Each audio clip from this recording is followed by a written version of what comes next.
Hello student, आज हमारा triangle का लेक्चर नंबर 2 है। इसमें हम लोग जानेंगे सिमिलरिटी ऑफ द ट्रायंगल और थोड़ा सा हम लोग रिवीजन करेंगे 9th का कॉन्ग्रुएंस ऑफ द ट्रायंगल क्या होता है। ओके, उसके बाद हम लोग जानेंगे कि किन्हीं भी दो ट्रायंगल को हम लोग कैसे सिमिलर प्रूफ करेंगे, कैसे हम सिमिलर दिखाएंगे। Okay, so before starting our lecture, first of all अगर वीडियो अच्छा लग रहा हो तो आप लोग ज़्यादा से ज़्यादा लाइक करो, शेयर करो और शेयर ज़्यादा करो और हो सके तो चैनल को सब्सक्राइब भी कर दो। ओके, सो नाउ अब हम स्टार्ट करते हैं क्या, कॉन्ग्रुएंसी और सिमिलरिटी। अब कॉन्ग्रुएंसी और सिमिलरिटी पढ़ने से पहले लेक्चर नंबर 1 में हम लोगों ने देखा था कि ट्रायंगल क्या होता है। ओके, ट्रायंगल को हम लोग कैसे डिस्क्राइब किए थे, फिर how many types of triangle, कैसे कैसे उसको पार्ट वाइज देखा था हम लोगों ने। ओके, कि एंगल के बेस पे हम लोग कैसे ट्रायंगल को डिफाइन करेंगे, साइड के बेस पे कैसे डिफाइन करेंगे, ये सारी चीज़ें जाना था। अब लोग हम समझेंगे ये कि अगर दो ट्रायंगल अपन को दिया है तो उसको हम लोग सिमिलर कैसे प्रूफ करेंगे। ठीक, हमारे पूरे 10th सिलेबस में यही है। ओके, तो सबसे पहले हम लोग कॉन्ग्रुएंस और सिमिलरिटी की बात करते हैं। तो 9th में हम लोगों ने देखा था बच्चों कि जो कॉन्ग्रुएंस ऑफ द ट्रायंगल होता है उसके लिए कोई भी फिगर या कोई भी पॉलीगन कॉन्ग्रुएंस कब होगा, जब उनके साइड्स और शेप क्या हो, आपस में इक्वल हो। जब सेम शेप और सेम साइज रहता था किसी भी दो फिगर का तो उसको हम लोग क्या बोल देते थे, congruence of the triangle. Okay, उसी के बाद जब हम अब सिमिलरिटी की बात करेंगे, अगर कोई भी दो ट्रायंगल आपस में सिमिलर हैं तो उनके क्या क्राइटेरिया बनेंगे बच्चों, उनकी ये क्राइटेरिया बनेगी कि जो शेप होना चाहिए आपस में इक्वल होना चाहिए। Size doesn't matter, size equal हो चाहे ना हो, बट साइज क्या होना चाहिए, उनके जो करस्पॉन्डिंग साइड्स हैं ट्रायंगल के आपस में क्या होना चाहिए, सेम प्रपोर्शन में होना चाहिए। अब ये करस्पॉन्डिंग साइड सेम प्रपोर्शन क्या होता है हम लोग अभी इसमें देखेंगे। देखो बच्चों, हमारे पास क्या है, 3 फिगर्स दिए हुए हैं। ठीक, figure A, figure B, figure C. अगर हम लोग फिगर ए की बात करें, अच्छा फिगर ए की बात ना करके पहले हम फिगर इस बात सी की बात करते हैं। यहाँ पे देखो बच्चों, एक तुम्हारा क्या बना है, लगभग स्क्वायर बना है, एक तुम्हारा क्या बना है, सर्कल। तो यहाँ पे देखो मैंने इसका एरिया निकाला है, इसका एरिया आया है 4 सेंटीमीटर स्क्वायर, इसका भी एरिया आया है 4 सेंटीमीटर स्क्वायर। बट यहाँ पे एरिया भले सेम आ रहा है, साइज भले सेम एक तरीके से दिख रहा है, बट यहाँ पे क्या है कि एक स्क्वायर है और एक क्या है, सर्कल। तो क्या ये फिगर इस फिगर से एकदम मैच कर रहा है? एग्जैक्टली मैच नहीं कर रहा है ना। कहने का मतलब एक स्क्वायर है और एक तुम्हारा क्या है, सर्कल है। तो it is not a similar nor be congruent. ना तो ये कॉन्ग्रुएंट होंगे ना तो ये क्या होंगे, सिमिलर होंगे। ओके, तो अब जब ये बात खत्म हो गई तो अब हम लोग जानते हैं इस वाले फिगर के बारे में। अब यहाँ पे देखो सबका साइड 2 सेंटीमीटर दिया है, यहाँ भी इसका 2 सेंटीमीटर दिया है। तो कहने का मतलब कि ये भी ट्रायंगल है, ये भी ट्रायंगल है, इसके हर एक साइड इसके हर एक साइड के क्या है, आपस में इक्वल है। तो जब सेम शेप और सेम साइज होता है तो उसके लिए हम क्या कमेंट करते हैं, that's figure is a congruent. तो ये फिगर क्या हो जाएगा, तुम्हारा कॉन्ग्रुएंट फिगर हो जाएगा। ओके, ये क्या हो जाएगा, कॉन्ग्रुएंट फिगर हो जाएगा। ओके, या कॉन्ग्रुएंट ट्रायंगल बोल सकते हो।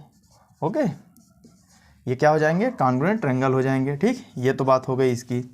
अब यहाँ पे देखो, इसका 2 सेंटीमीटर दिया है, इसका 6 सेंटीमीटर साइड दिया है, इस वाले का 3 सेंटीमीटर साइड दिया है। ओके, अब हम लोगों ने यहाँ पे देखा एक चीज़ कि ये ट्रायंगल बड़ा है, ये ट्रायंगल छोटा है। तो अच्छा कॉन्ग्रुएंट तो नहीं होंगे, ये तो कंफर्म हो गया, क्योंकि कॉन्ग्रुएंट होने के लिए फिगर दोनों भले ही ट्रायंगल के बनाए हैं लेकिन सबके साइड सेम होने चाहिए, बट यहाँ पे साइड हमको सेम नहीं मिल रही है। तो अब हम लोग दूसरा क्या चेक करेंगे, क्या ये सेम प्रपोर्शन में है क्या। सेम प्रपोर्शन का मतलब यहाँ पे देखो बच्चों क्या होगा कि जैसे ये 2 सेंटीमीटर का है तो यहाँ पे जो प्रपोर्शन बनना चाहिए इन तीनों में से कोई एक साइड कैसा होना चाहिए, या तो इसका हाफ हो, या इसका 3 टाइम हो, या इसका 2 टाइम हो। बट यहाँ पे 2 का 1 दिख रहा है मेरे को, अच्छा चलो ये 2 टाइम है। ओके, 2 का हमें दिख रहा है कि मतलब ये 2 टाइम दूसरे वाले में है। तो किस प्रपोर्शन में है, मतलब इसका जो ट्रायंगल है और ये वाला जो ट्रायंगल है दोनों के साइड में कितने का डिफरेंस है, 2 के मल्टीपल का डिफरेंस है। ओके, अब ये साइड लिया तो इसके इक्वल आ गया, तो ये नहीं हो सकता, सेम प्रोपोर्शन में नहीं बोल सकते हो। या ये 3 है तो ये कितना है, 4 है। तो मेरे को यहाँ पे एक चीज़ दिख रहा है ये कि अगर मैं 2 डिवाइड बाई 4 करूँ, मतलब अगर मैं इसको इसके करस्पॉन्डिंग मानूँ और इसको इसके करस्पॉन्डिंग अगर मैं मान लूँ, इसको इसके करस्पॉन्डिंग मान लूँ, तो 6/4 सबको जब सॉल्व करोगे बच्चों, ओके, तो यहाँ पे क्या आ जाएगा, 1/2 is not equal to 1 not equal to 3/2। तो यहाँ पे जो हमने हर एक साइड का क्या लिया, सेम प्रोपोर्शन लिया, मतलब प्रोपोर्शन लिया यहाँ पे। तो मुझे तीन के तीनों कैसे मिले, डिफरेंट मिले। तो यहाँ पे ये नहीं होगा कि ये दोनों आपस में भले साइड इक्वल हैं तो सिमिलर हो जाएगा, ठीक। सिमिलरिटी की भी एक कंडीशन होती है कि सेम प्रोपोर्शन में हो वो, ठीक। आगे हम 3 क्राइटेरिया और देखेंगे सिमिलरिटी का, लेकिन अभी इतना जानो कि देखो ये सेम प्रोपोर्शन में नहीं है। सेम प्रोपोर्शन होने का मतलब अगर ये 1/2 आया तो यहाँ भी 1/2 आना चाहिए और यहाँ भी 1/2 आना चाहिए, तब जाके बोल सकते हो that's triangles are similar, okay. But यहाँ पे सिमिलर नहीं है। अब देखो अगर मुझे इसको सिमिलर बनाना हो तो मैं क्या करता हूँ, इस 3 को हटा के यहाँ पे कितना लिख देता हूँ 6, इस 4 को हटा के यहाँ पे कितना लिख दूँ मैं 12, ओके। अब देखो अगर मैं इस वाले को इसके प्रोपोर्शनल लूँ, देखो ये इसका 2 टाइम है ना, 2 गुना है ना, तो 2/4, ओके। इक्वल में ये देखो इसके प्रोपोर्शन में दिख रहा है तो इतना हो जाएगा 3/6 हो जाएगा, और ये इसके प्रोपोर्शन में दिख रहा है 6/12 हो जाएगा, ओके। अब यहाँ पे डिवाइड करो, देखो सब कट के कितने आ जाएंगे, 1/2 equal to 1/2 equal to 1/2, okay बच्चों। तो this is these are the similar triangles, okay. तब हम इसको बोल सकते हैं ये कैसे हैं, आपस में किस तरीके के हैं, सिमिलर हैं, ओके। समझ में आई बात, आई होप कि आप लोग समझ गए होंगे। आप सिमिलरिटी को अच्छे से जानो। कॉन्ग्रुएंसी में अलग चीज़ था, वहाँ पे क्या था कि जो साइड्स होते थे ना, इक्वल साइड सारे के सारे साइड होते थे। जो 2 ट्रायंगल हम लोग प्रूफ करते थे उसमें सब के साइड क्या होते थे, आपस में इक्वल होते। तो बच्चों बेसिक प्रोपोर्शनैलिटी थ्योरम अब हम सीखेंगे, ओके। तो बेसिक प्रोपोर्शनैलिटी थ्योरम में हम लोग ये जानेंगे कि why we are use basic proportionality theorem in similarity of the triangle. तो सबसे पहले हम लोगों ने जाना ना कि सिमिलरिटी ऑफ द ट्रायंगल कैसे प्रूफ करेंगे। उसमें हम लोगों ने प्रोपोर्शनैलिटी देखा कि सेम प्रोपोर्शन में आना चाहिए। अब ये सेम प्रोपोर्शन आता कहाँ से है, ये कहाँ सीखेंगे हम लोग, बेसिक प्रोपोर्शनैलिटी थ्योरम से, ओके। इसको हम लोग थेल्स थ्योरम भी बोलते हैं। थेल्स एक मैथमेटिशियन थे, उन्होंने दिया था इसको। तो बच्चों बेसिक प्रोपोर्शनैलिटी थ्योरम समझने से पहले हम लोग 2 चीज़ जान लेते हैं थोड़ा ट्रायंगल के बारे में, थोड़ा बेसिक, ओके। सपोज करो I have a triangle, okay, कुछ इस तरीके से, ठीक, ABC, ओके। एक ट्रायंगल सपोज करो मेरे पास कुछ इस तरीके से है, ABC, ओके। सो हियर ये वाला ट्रायंगल जो है, अगर मैं सोचूं कि इसका एरिया निकालूं, तो किसी भी ट्रायंगल का अगर अपन लोग को एरिया निकालना होता है तो हम लोग क्या लिखते हैं, half base multiplied by height, okay. हम लोग यही सीखते चले आए हैं हमेशा, यही हमारा बेस होता है, इसी से हम लोग हर एक ट्रायंगल का एरिया निकाल लेते हैं, ठीक। लेकिन यूज एक्चुअली इसी का होता है अक्सर, ठीक है ना। तो यहाँ पे देखो एरिया इक्वल टू क्या है, हाफ बेस इंटू हाइट।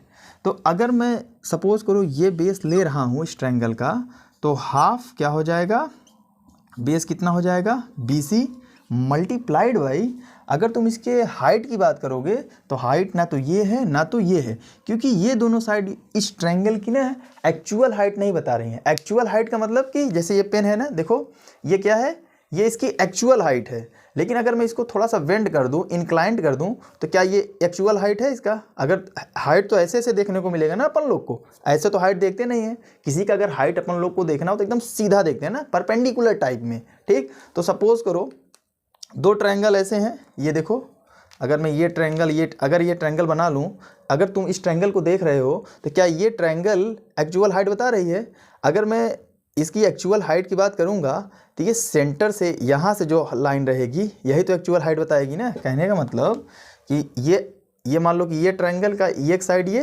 ये, तो अगर इस ट्रायंगल की पूरी हाइट के बारे में हम लोग बात करें तो ये वाली हाइट बताएगी ना, ये वाली जो हाइट है ना।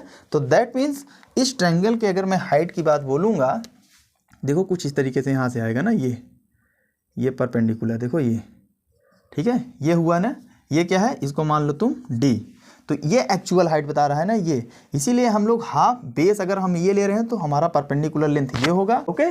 तो जो हम बेस लेते हैं उस पे जो एक परपेंडिकुलर लाइन होता है वही डिनोट करता है क्या, हाइट ऑफ द ट्रायंगल, ठीक है। ये बहुत ही बेसिक कॉन्सेप्ट है, इसको जानना बहुत अति आवश्यक है बच्चों, जान लो। अगर इसको नहीं जानोगे तो एरिया निकालने में, या बेसिक प्रोपोर्शनलिटी थ्योरम लगाने में बहुत ही आपको दिक्कत हो सकती है, ठीक। तो इसीलिए पहले हम लोग इसको कंफर्म कर देते हैं, why we calculate this length, okay. हम इस लेंथ को ही क्यों कंसीडर करते हैं, ये बात आपको समझ में आ गई होगी, ठीक है।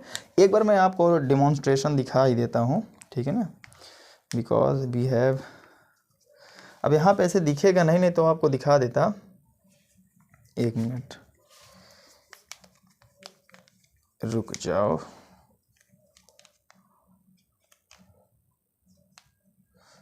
चलो छोड़ो, नहीं दिखेगा, ओके। तो ये बात समझ में आ गई होगी आपको क्यों। अब अगर मैं इसको कंसीडर करूँगा, ओके, अगर मैं अब इसको कंसीडर करूँ तो यहाँ पे देखो, अगर मैं इसके एक्चुअल हाइट की बात करूँ तो इसकी एक्चुअल हाइट क्या है, मुझे यहाँ से मिल रहा है, इसको सपोज कर लो ओ, ओके। तो मुझे देखो इसकी एक्चुअल हाइट किधर से मिल रही है, बाहर से मिल रही है, ये क्या है, एक परपेंडिकुलर है, ठीक। तो ये तुम्हारा क्या शो कर रहा है, height of the given triangle, ये क्या शो कर रहा है तुम्हारा, height of the given triangle. तो यहाँ पे देखो जो हाइट है वो कंपलसरी नहीं है, ज़रूरी नहीं है कि ट्रायंगल के अंदर ही हो। जैसे यहाँ पे देखो ट्रायंगल के अंदर से ही हाइट निकल गया था ना, लेकिन बट इस वाले ट्रायंगल में ये कंपलसरी नहीं है कि इसका ट्रायंगल का जो हाइट है वो अंदर से ही निकले। बिकॉज देखो ये कैसा एंगल बना रहा है, ये ऑब्ट्यूस एंगल बना रहा है, ठीक। देखो ये ज़्यादा है ना, 90 ज़्यादा है ना, तो ये ऑब्ट्यूस एंगल बना रहा है। ये दोनों भले ही एक्यूट हैं, लेकिन ये क्या बना रहा है, ऑब्ट्यूस बना रहा है। लेकिन यहाँ पे देखो ये भी एक्यूट है, ये भी एक्यूट है और ये भी एक्यूट है। तो एक चीज़ जान लो बच्चों, जब भी कोई ऑब्ट्यूस ट्रायंगल बनाता है तो उसकी हाइट हम लोग हमेशा बाहर से कंसीडर करते हैं, मैक्सिमम हाइट। तुम अच्छा सपोज करो, तुम अगर इस वर्टेक्स को सोच रहे हो कि सर अगर मैं इसको बेस मान रहा हूँ तो मैं इस वर्टेक्स से इसको ऐसे मिला देता हूँ, ये इसकी एक्चुअल हाइट हो जाएगी। लेकिन क्या ये हाइट बता रहा है बच्चों, क्या हम हाइट को ऐसे मेजर करते हैं कि ऐसे मेजर करते हैं, कैसे मेजर करते हैं, ऐसे ऐसे करते हैं ना, एकदम परपेंडिकुलर लेंथ। तो इस ट्रायंगल की जो परपेंडिकुलर लेंथ रहेगी, हाइट रहेगी, एक्चुअल हाइट जो रहेगी वही तो क्या बताएगी ना, हाइट ऑफ द ट्रायंगल। समझ रहे हो कि नहीं।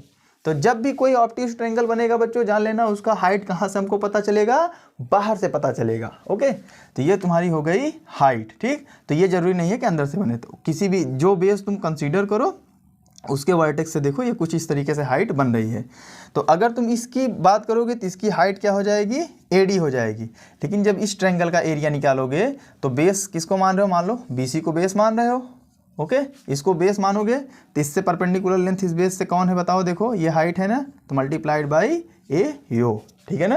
यहाँ पर भी देखो बेस से ही अपन लोग को परपेंडिकुलर ड्रॉ करने पे हाइट मिली, यहाँ पर भी अगर मैं ये बेस कंसीडर कर रहा हूँ तो ये परपेंडिकुलर ड्रॉ करके हमको हाइट मिल गई। आई बात समझ में, चलो ठीक है, आई होप आपको अच्छा समझ में आया होगा। ये तो इसकी बात हो गई। सो नाउ अब बच्चों यहाँ पे देखो तुमको दो ट्रायंगल देखने को मिलेगा। एक ट्रायंगल तुम्हारे पास है BCA और एक ट्रायंगल है तुम्हारे पास ABO। यहाँ पे देखो अपन लोग को दो ट्रायंगल देखने को मिल रहा है, ठीक। अब इन दोनों ट्रायंगल में देखोगे एक चीज कॉमन तुमको मिलेगा, तो कौन सा चीज वो कॉमन है, इनका बेस। ये जो ट्रायंगल बने हुए हैं इनका बेस क्या है, सेम है। देखो अगर मैं इस ट्रायंगल को कंसीडर करूं, तो बेस यही है। अगर मैं इस ट्रायंगल को कंसीडर कर रहा हूं तो बेस यही बना रहा है। समझ में आ रहा है कि नहीं। तो बेस इन दोनों ट्रायंगल का क्या है, आपस में सेम है। साइज कैसा भी हो बट बेस क्या है, सेम है। तो जब भी किसी ट्रायंगल के बेस सेम होते हैं तो इन दोनों ट्रायंगल के जो एरियाज निकलते हैं ना, both are equal, okay. 9th में हम लोगों ने ये चैप्टर पढ़ रखा था, ओके।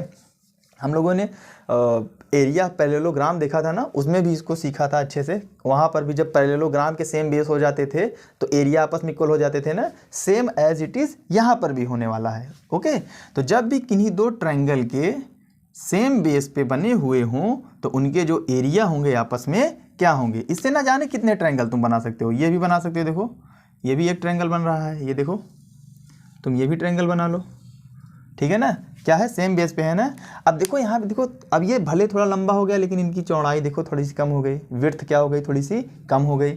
यहाँ पे कुछ और है, यहाँ पे कुछ और है। तो साइज अलग अलग भले है लेकिन जब इनका एरिया कैलकुलेट करोगे ना तो सब के एरिया क्या आएंगे, इक्वल आएंगे, ठीक। तो एक चीज़ हमको ये जानना है, एक हम लोगों ने हाइट के बारे में जाना, एक हम लोगों ने बेस के बारे में जाना। तो यहाँ पे हम लोग ये बोल सकते हैं area of triangle BCA just equal to area of triangle ACO, sorry ABO, okay, ABO और BCA, ओके।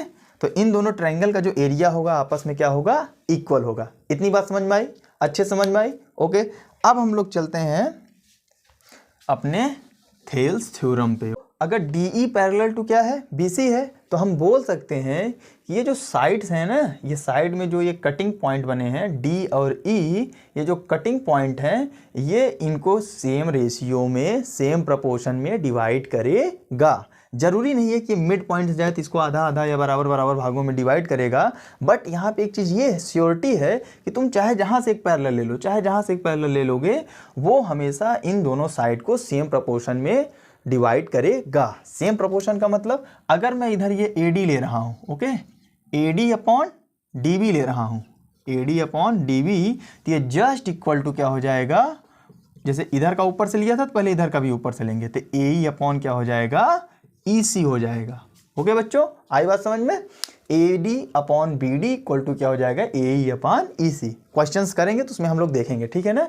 अब ये तो रही बात मुंह से, ओके। अभी तो हम लोगों ने जाना कि हाँ ये ऐसे ऐसे करेगा, लेकिन ये कैसे करेगा अब लोग इसको भी सीख लेते हैं। दैट मीन्स अब हम इसको प्रूफ करेंगे कि AD upon DB equal to AE upon EC कैसे होता है, ओके।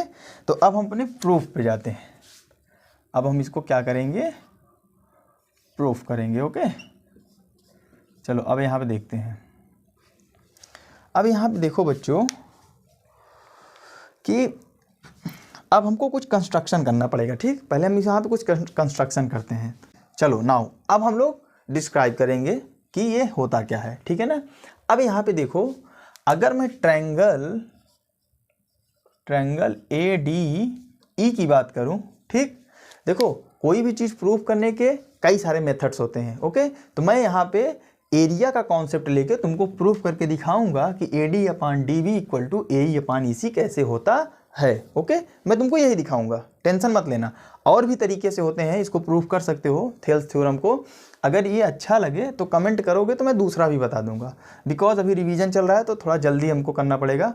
पहले हम लोग हमेशा बेसिक सीखेंगे, उसके बाद हम लोग कॉन्सेप्ट के थ्रू अपने हर एक के लिए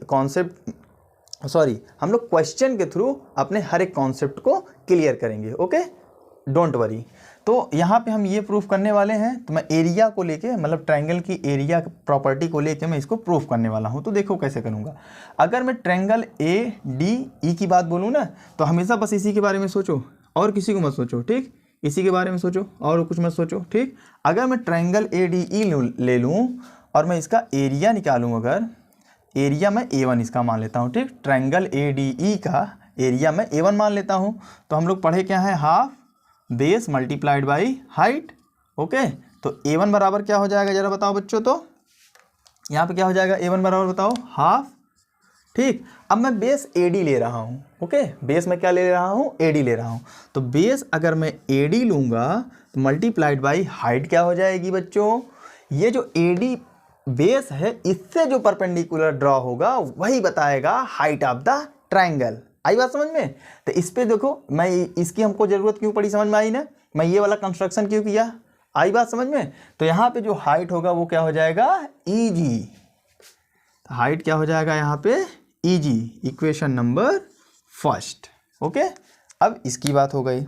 अच्छा, अब एक चीज़ दिमाग में और आना चाहिए कि मैं यही बेस क्यों लिया, ये भी ले सकता था। अभी हम लोग उसको भी कंसीडर करेंगे। देखो हमको क्या प्रूफ करना है, AD DB AE EC। तो ये चीज़ जहाँ जहाँ से मिलेगा ना, मैं बस वही ट्रायंगल और वही एरिया असाइड कंसीडर करूँगा, ठीक। और ज़्यादा सोचने को तो और सोच सकते हो, लेकिन अपन लोग को तो चाहिए ये सब ना। तो मुझे ये चाहिए तो मैं इसी के बारे में सोचूंगा और किसी के बारे में सोचूंगा नहीं, ओके। तो ये चीज़ समझ में आ गया। अब मैं कंसीडर कर रहा हूँ ट्रायंगल BDE को।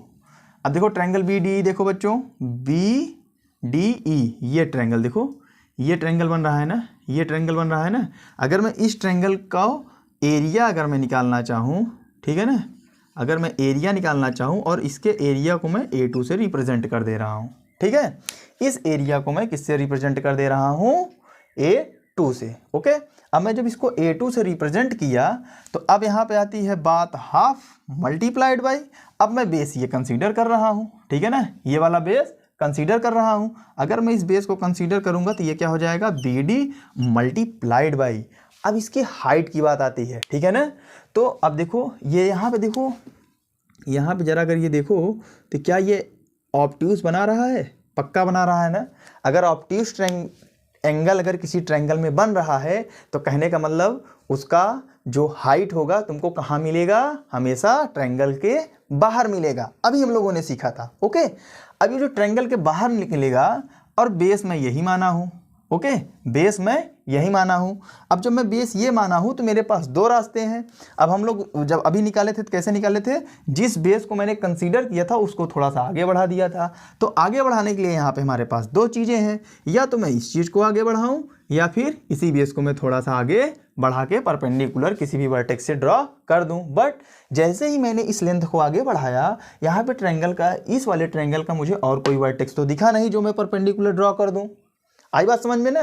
तो ये मैं क्यों नहीं लिया ये बता रहा हूँ, ठीक है। तो ये वाला मतलब इस वाले बेस को आगे मैं नहीं बढ़ा सकता हूँ।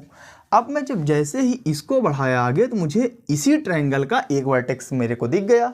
ओके, जब मेरे को ये दिख गया तो मैं इसी बेस पे इसी वर्टेक्स से एक परपेंडिकुलर ड्रॉ कर दिया। तो देखो जो ADE का परपेंडिकुलर था वही बन गया तुम्हारा ट्रायंगल BDE का। समझ रहे हो बात को। तो यही क्या बन गया तुम्हारा, देखो कितनी सिमिलरिटी है इसमें। तो इसका जो हाइट हो जाएगा वो क्या हो जाएगा, EG। तो फिर से यहाँ पे हम लोग क्या लिख देंगे, BD मल्टीप्लाइड बाई क्या कर देंगे, E इंटू G। ओके, अब इसको मैं इक्वेशन 2 मान लेता हूँ। अब यहाँ पे लिखेंगे फ्रॉम, या लिख दो ऐसे, डिवाइड A1 एंड A2। कहने का मतलब अब मैं क्या करने जा रहा हूँ, A1 को A2 से क्या करूँगा, डिवाइड करूँगा। ठीक, मुझे कुछ चाहिए ना, देखो मेरे को क्या चाहिए, AD अपॉन BD। ओके, तो जब मैं डिवाइड करूंगा तभी तो AD अपॉन BD मिलेगा ना। ये सेम है कट जाएंगे, ये सेम है कट जाएंगे, तो आगे जो निकलेगा वो तो निकालेंगे ही हम लोग, लेकिन यहाँ पे जो सेम क्राइटेरिया है वो कट के बस यही तो बच रहा है ना। अब कुछ लोग इसमें ये भी सोच सकते थे, मैं क्यों डिवाइड सोचा, जोड़ भी तो हो सकता था, मल्टीप्लाई भी तो कर सकता था, ऐड भी तो कर सकता था। बट बच्चों वहां से अपना काम नहीं निकलने वाला है। जब तक हम डिवाइड नहीं करेंगे तब तक अपना काम नहीं बन पाएगा। और कुछ करोगे तो मे भी हो सकता है निकल आए, बट उसमें हो सकता है कठिनाई बहुत ज़्यादा है। तो हम लोग इजी मेथड ढूंढते हैं ना, ईजीएस्ट जो होता है। तो हम लोग क्या करेंगे, A1 अपॉन A2 कर देंगे। तो जब हम A1 अपॉन A2 करेंगे तो half AD multiplied by EG upon half multiplied by BD multiplied by EG। Okay, देख रहे हो ना। तो हाफ से हाफ कट जाएगा, EG से EG कट जाएगा। ओके बच्चों, अब यहाँ पे अब मैं थोड़ा सा ऊपर लिख दे रहा हूँ, नीचे स्पेस नहीं बचा है, तो आप लोग इसको नोट कर लीजिएगा। ओके, बढ़िया से नोट कर लेना। अब स्पेस की वजह से मुझे मिटाना पड़ रहा है, बार बार इरेज करना पड़ रहा है, ठीक है। तो उसके लिए वरी मत करना, ऊपर इसको मैं इरेज करके लिखने जा रहा हूँ। ठीक,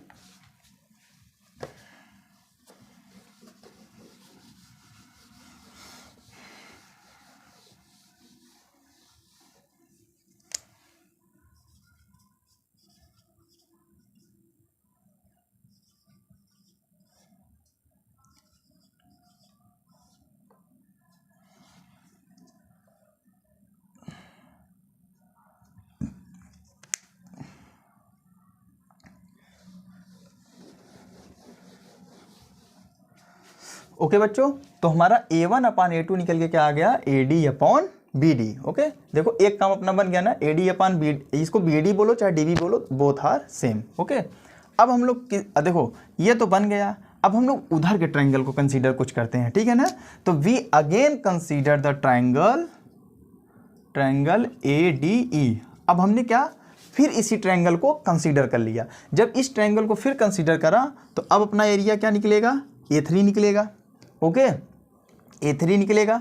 A3 इक्वल टू क्या हो जाएगा, हाफ मल्टीप्लाइड बाई, अब मैं बेस AE को कंसीडर कर रहा हूँ। ओके, जब मैं बेस AE को कंसीडर करूँगा तो अब ये तुम्हारा हाइट नहीं बताएगा। ओके, जो बेस कंसीडर करोगे उस पे जो परपेंडिकुलर लाइन रहेगी, जो लेंथ रहेगा, वही तुम्हारा क्या बताएगा, हाइट ऑफ द ट्रायंगल।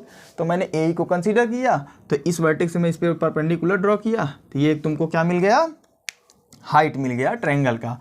मैं इसको मान लो h मान लेता हूँ। ओके, इसको मैं h कंसीडर कर लेता हूँ। तो यहाँ पे कितना हो जाएगा, हाइट कितनी हो जाएगी, d इंटू एच।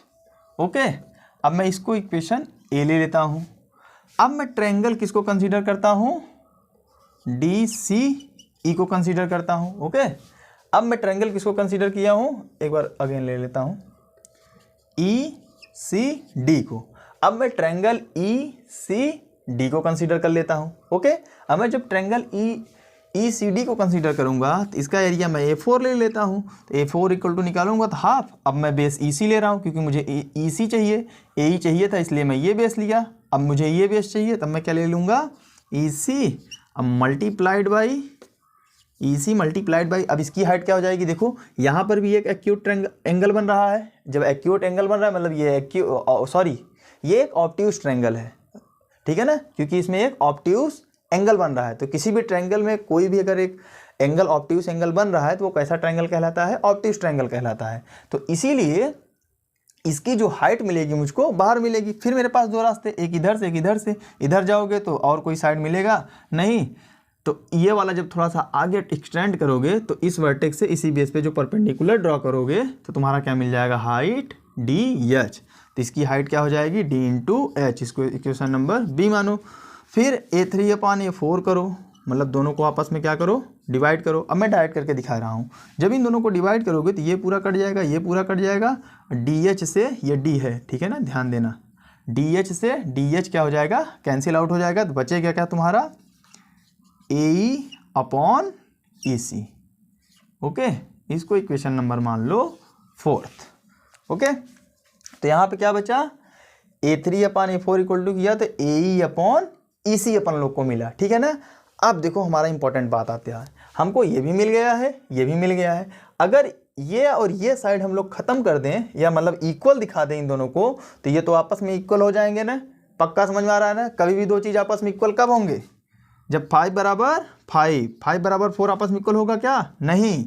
तो अगर मैं 5 बराबर यहाँ पे x लिखा हूँ, तो अगर यहाँ 5 है तो पक्का x की जगह 5 ही होना चाहिए, तभी ये इसके बराबर आएगा, नहीं तो कभी भी बराबर होने वाला नहीं है, ठीक है ना। ये 5 लेस आर इक्वल टू, तुम ले ग्रेटर देन 4 लिख सकते हो, ठीक है ना, लेकिन इक्वल टू 4 नहीं लिख सकते हो, ठीक। इस बात का ध्यान रखना।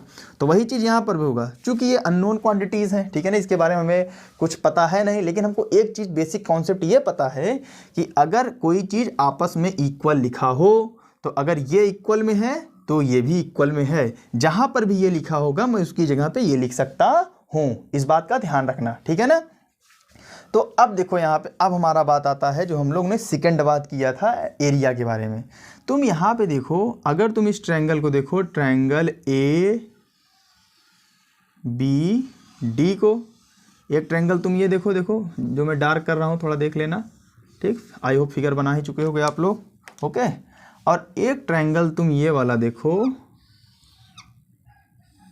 DCE को, ठीक। तो तुम यहाँ पे एक चीज़ देखोगे, जब तुम ट्रायंगल DBC को देखना, E को देखना स्टार्ट करोगे और ट्रायंगल DCE को देखना स्टार्ट करोगे, तो इन दोनों ट्रायंगल में देखो ये वाली साइड कॉमन है, और यही क्या है, base of the both triangles. Okay, यही दोनों ट्रायंगल के बेस हैं। तो हम लोगों ने पढ़ा है कि अगर किसी भी दो या दो से अधिक ट्रायंगल सेम बेस पे बनाए जाते हैं तो उनके जो एरियाज होते हैं बोथ आर इक्वल। ओके, जब बोथ आर इक्वल तो मैं बोल सकता हूं ना, मैं इसके एरिया को क्या माना हूँ, A2 कंसीडर किया हूँ, इसके एरिया को क्या कंसीडर किया हूँ, A4 कंसीडर किया हूँ। तो मैं यहाँ पे ये लिख सकता हूँ ना बच्चों, A2 बराबर A4, यहाँ पे लिख देना, because of same base. Paper में जब प्रूफ करना ना तो ऐसे लिख देना। ओके, ऐसे खाली मत छोड़ना कि ये क्यों इक्वल हुआ है, इसका रीजन भी तो तुमको दिखाना पड़ेगा ना। समझ रहे हो बात को। तो ये क्या हो जाएगा, A2 बराबर A4 because of same base. ये दोनों ट्रायंगल सेम बेस पे बने हैं। ओके, अब अगर तुम A1 और A3 की बात करोगे, ठीक है, जब A1 A3 की बात करोगे तो जब तुमने A1 एरिया निकाला था, कहने का मतलब जब ये बेस लिया था तब भी ADE ही कंसीडर किया था, ओके। जब तुमने बेस AE को माना तब भी ADE ही ट्रायंगल कंसीडर किए थे। तो दोनों केस पे वही ट्रायंगल कंसीडर करने का मतलब बेस अगर तुम ये लिए तो हाइट भी तो बदलाना, ये बेस लिए तो ये भी तो हाइट बदलाना। जब दोनों के हाइट बदल गए, भले से ही बदल गए हों, लेकिन ट्रायंगल तो बार बार एक ही लिया ना हम लोग, तो क्या हो जाएगा, अगर तुम A1 और A3 की बात करोगे तो दोनों के एरिया क्या मिल जाएंगे, इक्वल मिल जाएंगे, ओके। तो तुम यहाँ पे लिख सकते हो कि जो A1 है बराबर क्या है A3, यहाँ पे बिकॉज ऑफ सेम ट्रायंगल, तुम ये लिख सकते हो, okay, because of same triangle, ठीक है। जब A3 बराबर A1 हो गया, A4 बराबर A2 हो गया, अब मैं थोड़ा इसको इरेज कर रहा हूँ, ठीक है। तो तुम यहाँ पे ये देख सकते हो कि जहाँ पे A1 है, क्या मैं वहाँ पे A3 लिख सकता हूँ, आराम से लिख सकता हूँ, कोई दिक्कत नहीं है। जहाँ पे A2 है वहाँ पे A4 लिख सकता हूँ, आराम से लिख सकता हूँ, कोई दिक्कत नहीं है। इक्वल टू क्या है, BD इक्वल टू, इसको मैं इक्वेशन C मान लेता हूँ, ठीक है। अब मैं क्या करता हूँ, इक्वेशन C और B को 4 को कंपेयर करता हूँ, ओके। मैं यहाँ पे लिख देता हूँ कंपेयर इक्वेशन C एंड 4। अगर मैं इक्वेशन C और 4 को कंसीडर कर रहा हूँ बच्चों, तो देखो यहाँ पे एक तरफ अगर इसका इक्वल हो गया, A3/A4 हो गया, तो क्या ये भी इसके बराबर नहीं लिखा जा सकता क्या? मैं इस A3/A4 की जगह पे AD/BD लिख सकता हूँ क्या? ऐसे भी समझ लो, ओके। अगर ये दोनों आपस में इक्वल हो तो ये तो पक्का इक्वल में होंगे, क्योंकि ये हमारा इक्वलिटी का साइन है, ये ब्रह्मास्त्र है पूरे इक्वल का, समझ रहे हो ना। अगर ये इक्वल आपस में है तो ये आपस में इक्वल होंगे, भले ही अननोन हो, लेकिन जब नोन करोगे तो बोथ साइड्स आर इक्वल, हमेशा तुमको क्या मिलेंगे, इक्वल मिलेंगे। Hence we can say that after comparing both equation, ठीक। अब मैं क्या लिख सकता हूँ, जो AD/BD है it is also equal to AE/EC, okay. This is the proofed, ठीक है ना। ये तुम्हारा क्या है, proving of the basic proportionality theorem और थेल्स थ्योरम। बच्चों ये हमारा यहाँ पे आके डिराइव्ड हो जाता है, प्रूव्ड हो जाता है, ओके। तो ये रहा तुम्हारा थेल्स थ्योरम का प्रूविंग, ओके। अब बच्चों आज का लेक्चर हम लोग यहीं पे समाप्त करते हैं। वीडियो को 2 बार 3 बार रिवाइंड करके देखना, ओके, अच्छा लगेगा। देखना कहीं पर डाउट हो तो एक बार फिर से करके देख लोगे तो समझ में आ जाएगा, ठीक। तो आज का सेशन हम लोग यहीं पे एंड करते हैं, ओके। अगले लेक्चर में हम लोग ये जानेंगे कि सिमिलरिटी ऑफ द ट्रायंगल, जो हम लोगों ने, ये तो एक बेसिक प्रोपोर्शनैलिटी थ्योरम सीख लिया।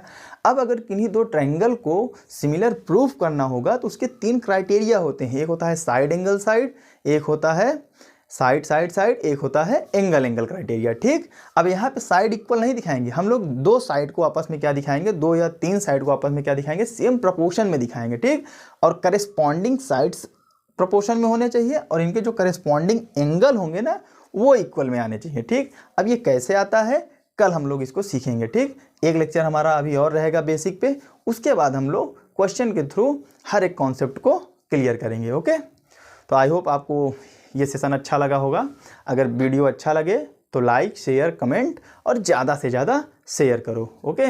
बहुत ज़्यादा शेयर करो और इसको ज़्यादा से ज़्यादा सब्सक्राइब भी करो, ओके। पेपर के कुछ ही दिन बचे हैं, उसमें अच्छा करो, डरने वाली बात नहीं है, प्रेम से आराम से पढ़ो, सब अच्छा हो जाएगा, ठीक है ना। 1% मत डरो, ओके। थैंक यू बच्चों।